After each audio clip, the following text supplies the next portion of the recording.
of goals. Yeah, hey, I'm excited. On this week. Oh, thanks. Hey, trouble is, I think we're lost, because I'm sure this isn't the way to the Emirates. Oh, we're lost all right.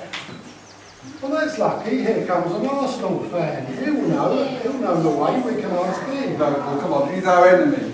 But we're lost. We don't know the way. He does. Look at him. He hates us. Come on, come this way. Look, we don't want to miss the beginning of the match, do we? We're asking. Don't be silly, Paul. Look, he's going to send us the wrong way or something. Come this way. We don't know that unless we're asking, do No we? way, Jose. Look, we're rivals. He ain't going to help us.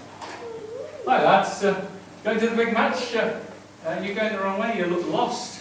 Oh, we're lost all right. No problem, I'm going there, you can come with me. Oh, brilliant. That's great. Thank you. Yeah, thanks. What do you think you're doing with your rubbish? I'm going to leave it here, Paul. I've finished with it. Come on, let's get to the match. Well, what about loving your neighbour? Don't be silly, Paul. Our neighbours don't live round here. This is an away match. Shall we tell them all together, children, that our neighbour is everyone? 1, 2, 3.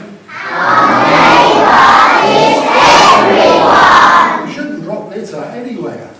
So, shall I bag it and bin it? Should we give them a big yes, children? Okay. Hey, Paul, Yeah. I've learned something. What's that? Our neighbour is everyone, including Arsenal fans. That's right. Come on lads, we don't want to miss the kick-off, do we? No, Oh, they'll probably score by now. Hey, come on.